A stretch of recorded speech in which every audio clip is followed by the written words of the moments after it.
You're listening to the Sales Development Podcast, the only audio forum focused and dedicated 100% to sales development. If you care about growing your skills and getting more new sales appointments, pipeline, and closed-won deals, you came to the right place. Subscribe to the show on YouTube, iTunes, or Spreaker, and be sure to go back and listen to all the episodes for the best strategies, tips, and tactics out there on running a high-performance sales development program. And now, your host, founder, and CEO of Tenbound at tenbound.com, David Delaney. Hello, everybody. This is another edition of the Sales Development Podcast. I'm your host, David Delaney, with an honored guest, Ms. Maria Pergolino, the Senior Vice President, Global Marketing and Sales Development of Aptus. Maria, how you doing today? Good. Nice to talk to you today, David. Excited to be on the show. Oh, thank you so much. Thanks for making the time. That title is quite a mouthful, and as I mentioned before the show, your reputation as a force in our industry precedes you. If they don't know who Maria Pergolino is, can you give us a background on you and how you became the Senior Vice President, Global Marketing and Sales Development at Aptus? Yeah, I've been here at Aptus for almost 5 years. It's been really exciting. Aptus sells quote-to-cash solutions, so things that sales development really understands, right? When we create a deal, we go to a quote and then create a contract. And so I'm sure everybody on the call understands what quote to cash is. What brought me here was kind of that big market and big opportunity. It's every direct sales team needs what Aptus sells. So I love being with this group. It's been a really fun, just last 5 years. Prior to that, I was at a company that everybody's probably heard of. It was Marketo, and there I managed all of the demand gen and content, as well as some of the operations of Marketo itself. And so met a lot of great marketers and sales development people there. And I think that's probably where a little bit of that reputation comes from. It was a really fun time marketing to marketers and getting to know so many of the Marketo customers. Excellent. Yeah. I mean, if you haven't taken a tour through YouTube and watched some of the presentations that Maria's done, do yourself a favor after this podcast, go and watch some of those. Maria, one of the recent talks that you made, you mentioned that Aptus has grown tremendously over the last 5 years. And when you joined, there was about 70 employees, and now you're, getting up to 1,200, 1,300 employees. Can you tell us a little bit about that growth process and what sparked such tremendous growth at the company? Yeah, I like to attribute it all to marketing and the great marketing we've done here. But if we have to look past that, so when I joined, it was probably around 70 employees. It's now, I think the official number we use is 1,100. I don't know exact, but the growth has been tremendous. And the way that I've chosen the companies I've worked for, when you go to school as a marketer, you spend so much time looking at market size and total addressable market. And then we all go out and pick jobs based on what boss we like or who we like on the team. Instead, I choose where I work based on where I think there's a big market. And what that allows is me to go do some great marketing to acquire lots of new customers. And so I do attribute marketing to some of this success because there was a big market for us to market to. Similar at Marketo. I'd worked for all enterprise organizations and then ended up with a startup that got acquired by HP, then chose Marketo again, based on not that, I ended up loving the management team there, but not because of who my boss was going to be or who the employees were, but where there was going to be a lot of growth. And I think that's really important as we talk to sales development reps as they choose the opportunities they go to. I always use this really bad example, but I always say there's some sales development person or marketer having to sell DVD players right now. And that's not the job that you would want to have, right? Because the growth of that market is non-existent. But I see all the time people take jobs in really crowded markets, in places where there aren't a lot of growth, in startups that's very risky. And so I think that being able to choose to be a part of a winning team, right? If you have a choice to be with the team that just won some type of playoff or championship, or the one that's not doing well, which would you pick? You want to be with the winners because you think that you can then grow. And I think that is what attracted me to Aptus. And I think for the sales development reps that are choosing what opportunity they want, there's lots of opportunities out there, but really choose where there's going to be a big market, because I think it is so important. What was awesome at Marketo is that it wasn't just Marketo that was successful. There were lots of different companies at that time. There was Eloqua and Pardot and a number of others, Market to Lead, all of which had really great success and are still successful today. I think you see similar in quote to cash, and I'd encourage people as they choose their opportunities to choose where there's going to be lots of winners, because it's going to make that they're going to hit their quotas and get big paychecks, and it's just fun winning. It's much more fun to win. And for the newer SDR who's maybe right now they're talking to recruiters and they're on the job hunt, how do they go about finding those big opportunities if they don't have a large network, or they're just starting to do some Google searches and things like that? I think one of the things that's hard is, especially in really small organizations, those Series A that are just starting, the founders are going to paint a picture of what the future is going to be like and how much business there's going to be. But the real question is, you have a quota today, right? You're looking for pipeline today. How much pipeline is out there? And you can look at things like analyst reports. If it's a big enough industry, analysts are specifically commenting on how big the market is. So, for example, the CRM market, it's well documented how big the market is, how much opportunity, how much switching there's going to be. And so if it's in a big enough space, there'll be that information. If it's emerging, you have to think about that. You have to think about, do you really think that people are going to start buying this product? And some of it takes some common sense. One of the things that I always do is can I explain it to my mom? And and if my mom can understand it and it makes a lot of sense, then it's going to be easy for me to understand it. If it's really hard to explain to my mom, that makes me question, am I going to be able to properly market it? And I think, is the sales development team going to be able to talk about it to somebody who's just giving them 20 seconds of time quickly on a call? I think finally, just, is it clear who they would be calling?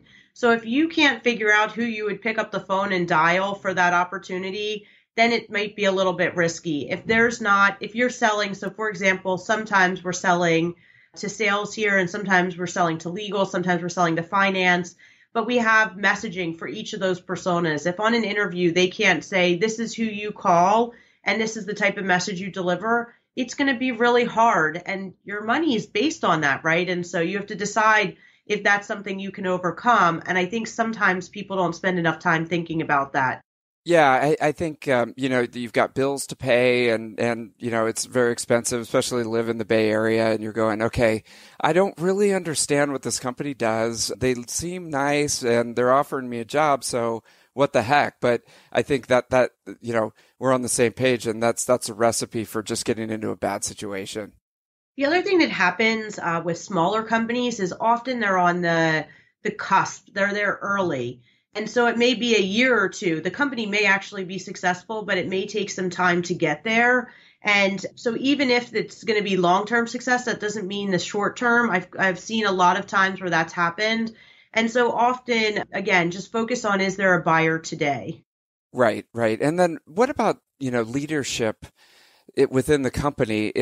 Again, that would be a tough thing for them to vet out if someone's going to be a good boss or someone's going to be able to lead the company.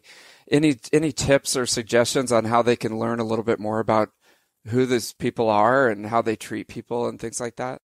Yeah, a little bit. And, if for those that know me would hear this answer and I think, oh, that's very Maria. If you don't know me, it takes a certain personality to, I think, feel this way. But I don't believe, I really respect Phil, who was at Marketo, but he is notorious for really driving to success and being very, very hard. Kirk here at Aptus is very similar. It is an expectation of results. And so the culture, I think we put too much into counting on our bosses and other people in the organization to create our experience. Essentially, my sales development group, they sit in an area together. They create the culture for themselves. And I should be somebody that's helping support that culture that they want to create. Does that make sense? And so a little bit, I focus more on the market. And then in that opportunity, as long as there's, some winning and success, I work to enable the team to create the culture that they're looking for. And I'm really proud of the one that's being created here. I would encourage everybody to stop when it comes to the experience of the company, to stop like waiting for people to do things and bring ideas. I've watched some amazing sales development talent kick off our philanthropic efforts here at Aptus, get involved in diversity efforts here at Aptus. And so if that's not right in a company, sometimes that offers opportunity. And I'm not one to shy away from that. I would encourage people to be a part of making those changes inside companies.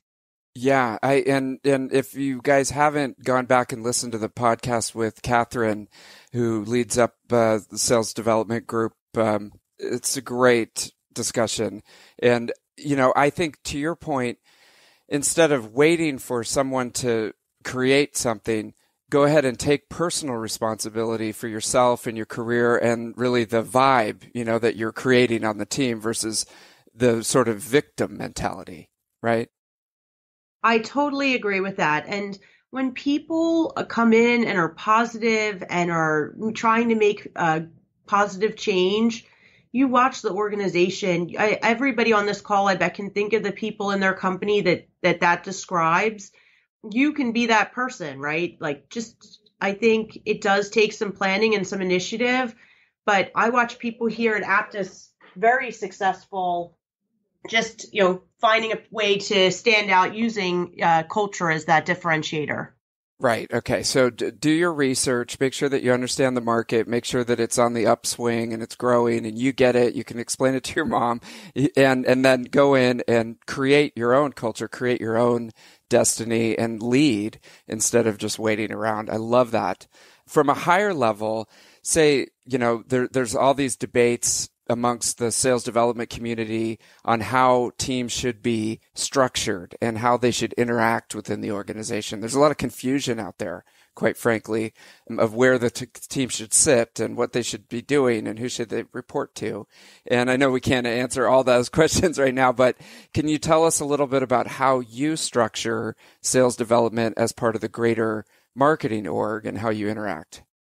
Yeah, a couple of thoughts just even before I get into where the team should sit. One of the things that I have definitely realized as I have worked with sales development, and worked with marketing teams is that sales development is not a subset of sales. It is not a subset of marketing. It is equal and should have an equal voice. And so when you think about an organization or that funnel where you're trying to drive opportunities, each piece is critical and needs to be treated that way. And so when a sales rep is maybe saying, hey, we want to do it this way, or marketing is saying we want to do something this way, I really try to give each one of those teams an equal voice because I think each piece is very critical. I think in way too many organizations is sales development, often because it's people starting their careers in those groups, it's seen as a subset or not given that equal voice. And I think that it is a critical part of our process. And I think, as many on the call would agree, critical as part of theirs. Can I just say an amen right there, just to interrupt? So sorry to interrupt. Amen. And again, it's a shameless plug. 7 minutes keynote of the Sales Development Conference. I nail that as hard as I can because I'm in wild agreement with you, Maria. And thank you for coming out and saying that. I appreciate it. Go on. So with that, I think it creates, though, responsibility, right? With great power comes great responsibility. I expect the sales development team to be able to say, hey, these are the accounts that we're targeting. This is my approach. This is how I'm running my business. And so I think that regardless of where sales development is sitting, it needs to have that strong voice and needs that the players on that team need to take that responsibility, not just look at a queue of people to call down and call it a day. And so I do encourage everybody in sales development to really think about how they're running their business. And especially if they want to go into sales, get really good at running that business, because at some point, that is going to be their job as they're an individual contributor on a sales organization. Then when we talk about reporting, so really interesting. If you had asked me this question 2 years ago, I would have said, or 3 years ago, I would have said sales development, the people on that team often want to go into sales. And so aligning to that sales team gives them a lot of opportunity that way. I would now tell you that I was very, very wrong in that statement. I think what you're looking for is that close alignment with sales. But what I found is that when the sales development team is aligned to sales, very often does the sales reps use those sales development people as their assistants, as people that are going and doing like tasks for them, and not respecting the specific discipline of sales development and letting them run as that peer to the sales team. I think what marketing is good at and can bring is there's not a conflict there. Marketing is not typically, it's not designating kind of that tasks or, hey, can you follow up with this contract, or can you go do this little thing that I see the sales team sometimes do. What I see marketing often bring to the table is a process that then they can help create that continuity so that that lead flow follows and that everything gets to the team. So I have now found that I think it's important to have close alignment with the sales team, but that it is doing really well reporting into marketing. I think it can work well either way, but I have seen great efficiencies come from that marketing alignment. And I think if it is going to be aligned with marketing, the marketing team just has to be very aware that the sales development team ultimately wants to be in sales. And so one of the things I do is I negotiate, we're coming up to a new year. We're talking about what headcount is going to be in sales. I'm sitting with the sales team and I'm having them make commitments to me of how many of those roles will be filled by sales development reps, and what do they need to make sure that the sales development team is trained so that they can move into that role. If we weren't doing that part, then I might have a different answer. Okay. And what do you say to sales leaders or people on the sales team who say, well, I think that sales development should report to sales because they're going to become salespeople. That's a bench strength for sales. They need to understand how we operate and things like that. Do you ever get any of those comments? And, what do you say to them? I think here at Aptus, there has been the pipeline, both in quality and quantity, has been so successful as it's aligned up to marketing. We haven't gotten a ton of that pushback. What we often get is a request for sales development reps to be within a specific region or they want to have them right in the same office as that sales rep. I think that is often that recipe for disaster, where what that sales rep is looking for is that they think of it as a person under their wing, but they end up doing a lot of administrative and they don't actually get the growth and opportunities that they would if they were part of a structured team that is overall measuring their success by creating those sales opportunities for those team members. And so I do think it is a tricky balance. I think that ultimately I'd like to see more and more Kat on our team is a strong leader and represents that group well. My job is to enable her, and I hope that she would be successful reporting in anywhere. I think that's very much the case. I think you're seeing it's not just, hey, I'm doing sales development to report to change into sales. You're seeing amazing people that want to be in sales development as their career. And I think you're going to see more and more sales development stand independently, rolling up into kind of a revenue organization. I think so too. Results speak for themselves. And you did your due diligence on the company. You put together an amazing program, and now you're producing the results. So that does tend to tamper down complaints coming in about how you structure things, right? Yeah, I think I totally agree. Excellent. Okay, so tell me more about how you're building the sales development organization. Structurally, are they divided into inbound and outbound? Are they hybrid? And how do they cover and make sure that you hit your pipeline number? I know on the marketing side, account-based marketing is like the big buzz phrase, and that we talk about things like target accounts, but essentially our reps have named accounts, and those named accounts are then aligned to sales development reps. For those leads that come in that we think may be important that aren't from those named accounts, we have an inbound team that follows up with those leads because, hey, we may have miss somebody on that list. We may not be aware of an industry that could benefit from our solutions. And so we have a small group that follows up with that inbound. And then the majority of the group is aligned to those named accounts. And some of those are for our commercial accounts, some of those for our enterprise accounts, and some of those for our current customers. And so, a lot of focused calling tied to those accounts that we know that we should be selling to. Gotcha. Okay, so let's talk about outbound. I think outbound is something that a lot of companies really struggle with. It's really hard to figure out, and they're trying to take it from an account-based angle and put that in place. How do you have it structured from an outbound perspective? Is it by vertical? You mentioned, the size of the company and current companies and things like that. How do you prioritize? How do you have it structured? How do you have the team attack outbound? So the team, each of the team members are aligned to reps that have named accounts, and those accounts, they then work a plan with that sales person on how they are going to focus their efforts. What marketing tries to do is give them some hooks. So when you think about when you're trying to reach out to somebody, obviously we want to focus our time on people that we think would be good buyers. But what you're trying to do is create relevancy and context. And for us, that can be a number of things. It could be what CRM they're using. It can be what their current role is, right? We could share, hey, this is what other people like you do. It can be industry. It can be regional. Hey, this is what other people in your role within in the UK or something like that do. So we have lots of different ways that we can essentially target our ideal buyers. And so our sales team is not aligned to any one of those specifically outside of region.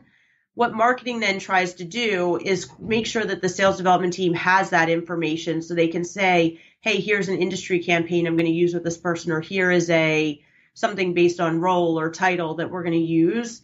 The other thing that marketing tries to provide the sales development team is a number of events that they can then help drive people to as a hook.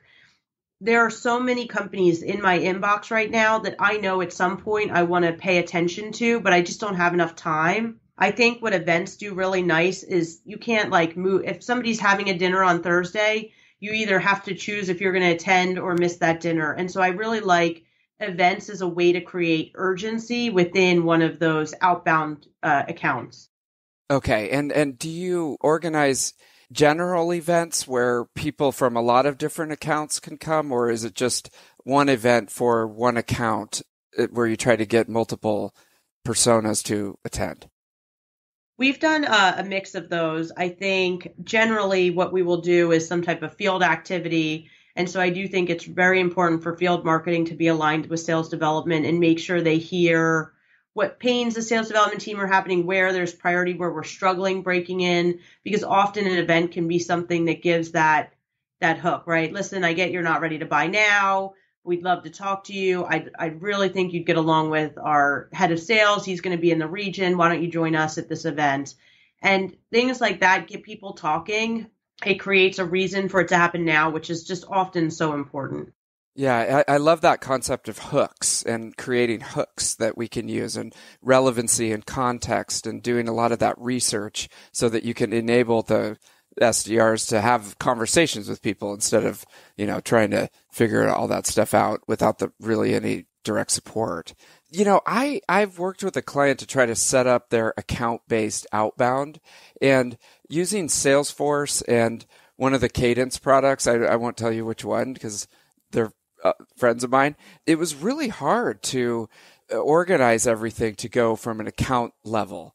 Are there any good tools out there that you've used that have helped you to do an account-based approach, or do you use the standard tools? Yeah, so we, just to give an idea of our tech stack, we use both Salesforce and Microsoft as our CRM solutions, and then we lay Marketo on top of that. We're obviously pretty good users of Marketo here because of my time there, but really use that as the hub on the marketing side. Everything then passes into the CRM. We are using EverString to help with that account scoring, and that's how we help narrow our accounts. We do some pretty interesting account scoring because we use the predictive information from EverString, and we combined it with the behavior information by account from Engagio. And then we use Engagio to run a lot of those plays. We also use Inside Sales as our auto dialer and for some email functionality. And so we do leverage technology in a pretty big way. We are trying every day to use it better.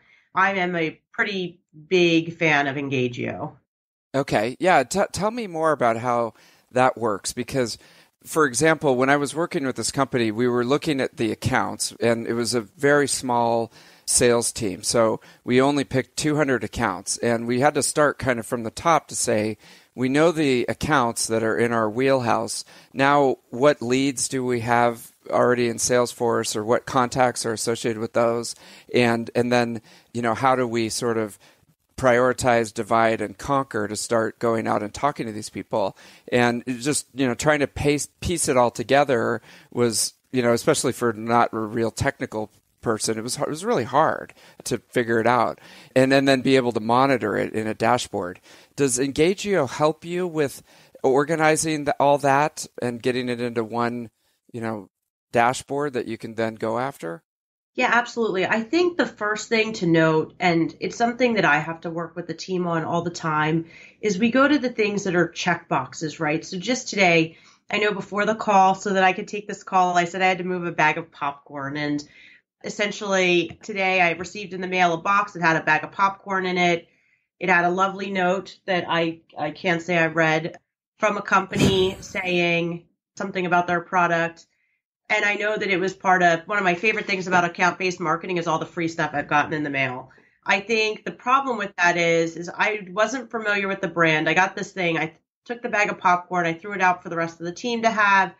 The bag wasn't branded, so nobody from the team that eats that's going to know who it's from. And I threw the rest in the trash just because I like to have a neat office. And so the hard thing about that is that company may know that I need their product. And they may think that, hey, why is our account-based marketing not working? It was the wrong tactic. It wasn't the tool that was wrong. There were issues kind of overall with the branding.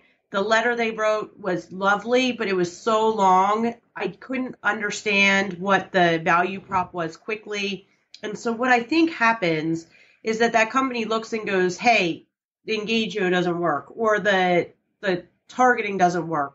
I think we just have to be a little bit smarter about what we're really trying to deliver. We should really think about those accounts we're trying to drive for and make sure that what we're delivering is actually a relevant program that's going to drive success. I see all the time a mismatch with, somebody will be like, oh, you know what the coolest thing would be? Let's send everybody, whatever, echoes. But if it's a group that's already pretty technically savvy, they probably already have them. Maybe they're not excited about that. And so I think we have to match our tactics a little better. We have to be a little bit more personal. And I know that we think a handwritten note is personal, but I think there's other ways to be personal. I think we have to invest more time. And so while Engagio is awesome, if the sales development rep is not sitting there going, what's really useful for this person? For example, later today, I'm speaking at an event. Actually, I can give a great example. There's a brand called Crayon. They sell competitive software. They had talked to some of my team. They felt like they were a perfect fit. They emailed me, sent me packages. I did not see any of them. I went to an event. I was speaking at an event in Boston, and the head of sales showed up and said, hey, can I get 5 minutes? I've talked to this person, your team. It was less than a week later that we purchased that product. And so to me, that's account-based marketing. It is really thinking account by account, what is going to sell. And it very well may have been that sales development rep or that account rep. It wasn't the sales leader that knew that I was going to be at the event. Somebody told him that. I think we have to get that specific, and we have to really know who we want to sell to, who's going to benefit from our product, and start making some of those connections. We have a member on our team, Hope, who has had numerous examples of where she's really learned a lot about the individual and then put out campaigns that really resonated with them so that they would take time to listen to our message. And I think when sales development can make those personal connections, it's going to make that software successful. It's going to make those programs successful, not the other way around. I'm often very hesitant to discount the people and put the credit on the technology. I think it all comes down to the individuals. I like that. And do you think, are we trying to do too much? Are we trying to, like spam, but just are we obsessed with quantity over quality? Is that, do you think that that's why people aren't putting, we have all these tools that enable an SDR to send hundreds of emails every day just from a template, but it's almost like we've gotten away with from actually thinking about who we're talking to and what would appeal to them. So I'm sitting here. We have my head of PR here, and he's going to shake his head and be mad when I use this example because if you know me, I have a little bit of an off-color humor, and so I'm going to skate the line a little bit. So I think every one of us has gotten a email for some type of penis enhancement in their inbox. And ultimately, and I think that that's fair. I don't think I'm saying anything wrong. I think, and I'm a girl, right? Like, I'm definitely not the target audience there, but we've all gotten that email and you think, why do they send that if it's just going to spam and it's not, if it's not working? But somebody clicks on that email and they're winning in the numbers, right? Because they spam, multi-million people. It's low cost to do that email. And so if 5 people click and buy their item, that has been a success. And so I think there can be success in quantity, but you're going to have limited success.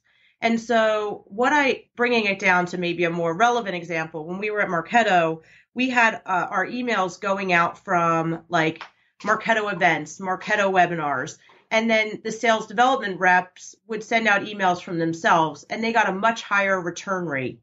And what the idea was, okay, well, let's put all our emails out from the sales development, or open rate, sorry. Let's put all of the emails out from the sales development reps, and we'll have a better open rate for everything. But what happened is people learned, hey, Joe Smith always sends me spam, and they stopped opening the sales development emails. And so I think if you're trying to put a strategy together, you want to have those quantity metrics. You want to have your marketing teams do the big blasts, and they can cover that. But then the individual sales development rep really needs to be valuing the fact that their email needs to get opened. And they need to not be the email that as soon as somebody sees it comes in, they delete it because they've gotten used to that name that they know sends junk. And instead really try to provide value so that that's the email that they open. Okay, this is a good segue because I wanted to ask you, where do you see the sales development role, going over the next 5 years or, 3 to 5 years? Some people want to get rid of sales development. Some people want to add more emphasis to it. Where does Maria think it's going? Again, I think it is an important part. When marketing's job is ultimately to sell. If you actually look up the definition of marketing, it's selling as well as then that branding piece. It's the promotions tied to selling. I think marketing is always going to exist when we need to sell something. I think with that, sales development and sales are also going to exist. The reason sales development has broken off from sales is a lot of the skills in sales development are different than the skills in sales, and they're very important ones. And so that's why I think you see people making their careers in sales development, and I think you're going to continue to see that happen. So I can't imagine creating the success at a brand like Aptus without sales development. And I think a lot of people would agree with that. It is again, we just talked about how we have to create relevancy, and it is a group dedicated to creating that relevancy with target buyers. And so I think it's if you look at sales development as one of the marketing tactics, like if I had a choice to put another BDR or add another event or SDR, and those are the decisions a company has to make. Very often, the reason you're seeing these teams grow is the efficiency that comes out of sales development.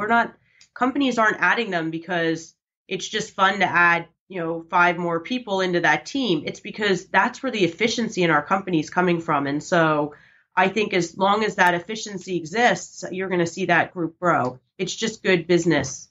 And how, on the activity basis, if their job is to create context and relevancy and bring a human side to the communication, in the old days, the manager would just say, here, just make 100 phone calls, like just call 100 people today and whatever. How do you guys measure if they're being successful in creating those relevant conversations? Do you just take it by pipeline that they create, or do you take it back further than that, like how many people they call or how many people they email, stuff like that? Not everybody on the team here loves the comp plan that I've put together, because I think it is. I think we do have a high bar. We drive for excellence. The way that we work it, and I'm happy to share more details, but essentially there are activity metrics worked into the foundation of the plan. So essentially, in order to qualify for your variable comp, right now as the plan sits there, you have to do things like use your LinkedIn emails. We're paying a lot of money for that. We want to make sure you're leveraging things like that. There's some call volumes and things like that we would like you to hit, just as hey, the same way that there's a certain number of events that my company would like to see marketing host, even though marketing ultimately isn't measured on the number of events we have, right? It's on that overall success. Mm-hmm. The actual comp, though, is based on the opportunities, the pipeline that's created, and there's different portions of comp that's based on where in that cycle that opportunity lands. And so what I love about that is it keeps the sales development team aligned with the sales team. The sales development team isn't winning because they got to a number of meetings if the rep isn't getting opportunities. And so I really like pipeline as being that thing that the variable comp piece is based on. Gotcha. Okay. So there is that activity element, but it's also weighted toward the pipeline. And did they ever come back to you and say, hey, I don't have a lot of control over how much pipeline they put in or what level the sales reps take it, because after I hand it off to them, they take it and run with it. And some of them are really good at sales and some are, do you ever get any sort of feedback like that? Yeah, so I can't compliment enough Ankur Alawalia, our VP of Sales Operations here. He has created, and actually our head of sales, Jeff Griggs, is just world class, and they have created a process together that clearly defines each of the different sales stages. I cannot ask for better partners on the marketing side, because that creates great clarity both for marketing and sales development. What we do is some of those stages have responsibility for the sales development rep. So obviously in earlier stages, there's a lot more work that the sales development rep can do. And so we comp higher there. In stages where they don't have a lot of input because it's when they're negotiated, the reps negotiate or things like that, we don't comp in those areas. So I don't want to get into too many details about our sales process, but ultimately, the sales development team has pipeline goals where they can make impact. And I could not create a plan like that if I did not work with the great sales leadership that I do. So another maybe tip for the ties from the beginning is make sure that there's really good partners on the sales side that you're working with. Yeah. Really appreciate the information that you're sharing is super valuable, because those are the main questions that people have is, how do I set this up? How do I encourage the right behavior? And I'm a big proponent of pipeline. My mentor in working with marketing was a guy named Cortland Smith, who I think you might know, or he knows of you. I do know Cortland. Oh, okay. Yeah. Amazing gentleman. And I learned so much from him. And he definitely got me thinking in the way of, are we creating pipeline? Pipeline is what's going to align us with sales. And you're definitely reinforcing that for me. So I appreciate it. Yeah, no, Cortland's great. And I think probably has a lot of the same approach to marketing and sales development as we take here. It's cool to hear that we have that common connection. Yeah, he was an amazing guy. And I've got one last question for you. For the folks who would like to go into different parts of the organization after they've been a BDR or an SDR, they don't necessarily want to get into sales. Some people that I talk to would like to get into marketing and become a protege to Maria Pergolino. What should someone be thinking about if they want to explore the marketing side of the career path in sales development? Yeah, I think sales, there's so many marketers that come out of school, and it is really, really hard to get a job in marketing. I think the cool thing or awesome thing about sales development is that there's a lot of entry level opportunities. And so I would encourage people who are considering marketing to consider starting in sales development. We have marketers on our team that started in sales development, and they are incredible. Shout out to Alan and Allie and some of those, Gianna, some of the team members that are on the marketing team that started in the sales development side. They have marketing is awesome here because of the work that they do. And so if you're considering sales development because you want to go into marketing, it's an awesome way to get in there. Those marketers know the sales process, the salespeople, and it just makes the marketing better. I think that to me, marketing and sales has the exact same goal, right? We're just trying to drive revenue for the company. The salesperson does it as an individual and the marketer does it as a team member. And I think that is the big difference between the two. I think that we look at things like sales compensation and we get all excited about the big dollars that can come with sales comp, but some of those dollars can come as you grow in the marketing ranks as well, especially in areas like demand gen that are highly sought after right now. And so I think that appeal because of the big bucks in sales, I think there is some reality to it, especially if you can get at that sales get young. But ultimately, I think both have good, opportunity for salary growth. And so if you feel like you play better on the team than as that individual contributor, if you think you have leadership skills that you may not be able to leverage the same way in sales or as that individual contributor, I would strongly encourage people to consider marketing.